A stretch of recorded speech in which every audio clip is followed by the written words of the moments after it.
විහගි ඇත්තටම මගෙන් මොනවද මේ හංගන්නේ? මගේ හිතේ තිබුණ එක ප්‍රශ්නයක් විතරයි. අපේ ජීවිතවලට ඇත්තටම තුන්වෙනියෙක් ඇවිල්ලාද? සිව්වන කොටස. කෝල් එක කට් වුණත් ඒ පිරිමි කටහඬ තාමත් මගේ කන් ඇතුලේ දෝංකාර දුන්නා. මං තමයි උබලා දෙන්න අතරට එන්න ඕන නැතිම කෙනා. මං ෆෝන් එක දිහා බලාගෙන හිටියේ මොකක් කරන්නද කියලා හිතා ගන්න බැරුව. විහගි මට බොරුවක් කිව්වා. ඒක මට දැන් විශ්වාසයි. ඒත් ඇයි? එයා ඒ මිනිහව දැනගෙන හිටියද? නැත්තං ඒ මිනිහා මාව දැනගෙන හිටියද? එක පාරටම මගේ ෆෝන් එක වයිබ්‍රේට් වුණා. අන්නෝන් නම්බර් එකකින් මැසේජ් එකක්.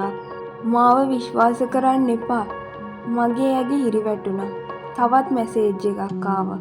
විහගිවවත්. මං තප්පර කිහිපයක් ස්ක්‍රීන් එක දිහා බලාගෙන හිටියා. ඊළඟට මං ටයිප් කළා. ඔයා කවුද? සීන්. ඒත් රිප්ලයි එකක් නෑ. මං ආයෙත් මැසේජ් එකක් ටයිප් කරන්න හදද්දිම ෆොටෝ එකක් ආවා. මගේ ඇඟ ඇතුලෙන් විදුලියක් ගියා වගේ දැනුනේ. මං වෙවුලන ඇඟිලි වලින් ඒ ෆොටෝ එක ඕපන් කළා. දෙයියනේ විහගි. ඒ විහගිමයි. ඒත් විහගි තනියම නෙමෙයි. එයා හිටියේ පිරිමි කෙනෙක්ගේ තුරුලේ. ඒ මිනිස්සයාගේ මුහුණ සම්පූර්ණයෙන්ම පේන්නේ නැති වුණත් විහගිගේ අත තිබුණේ ඒ මිනිස්සයාගේ අත උඩ. මගේ හුස්ම හිර වුණා. මං ආයෙත් ෆොටෝ එක දිහා බැලුවා. 2024 3:08 12 AM. මගේ ඇස් දෙක ලොකු වුණා. ඒ වෙලාවෙන් පස්සේ නේද විහගි මට මැසේජ් කරලා තිබුණේ.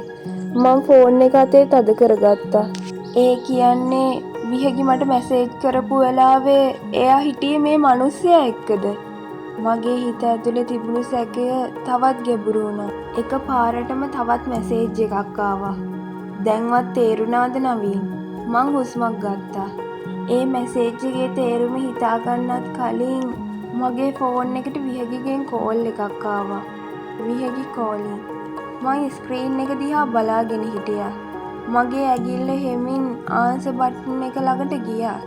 ඒත් මං විහගි කෝල් එක ආන්සර් කරන්න කලින්ම අන්නෝන් නම්බර් එකෙන් තවත් මැසේජ් එකක් ආවා. ඔය කෝල් එක ආන්සර් කළොත් ඔබට විහගිව සදහටම නැති වෙයි. මගේ ඇගිල්ල එතනම නතර වුණා. මං ස්ක්‍රීන් එක දිහා බලාගෙන ගල් වුණා. මං සැක කළේ විහගිව විතරයි. ඒත් දැන් කෙනෙක් මාව මේ පටලැවිල්ල ඇතුළට ඇදලා දාලා තිබුණා. ඒ කෙනා කවුද? ඒ කෙනාට විහගි ගැන මෙච්චර දේවල් කොහොමද දැනෙන්නේ?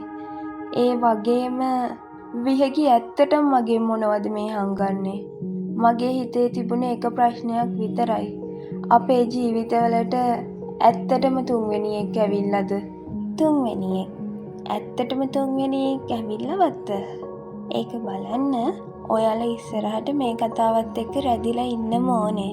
එහෙනම් පස්වෙනි කොටස අරගෙන මං ඉක්මනටම එනකම් ඔයාලා හැමෝම පරිස්සමට ඉන්න.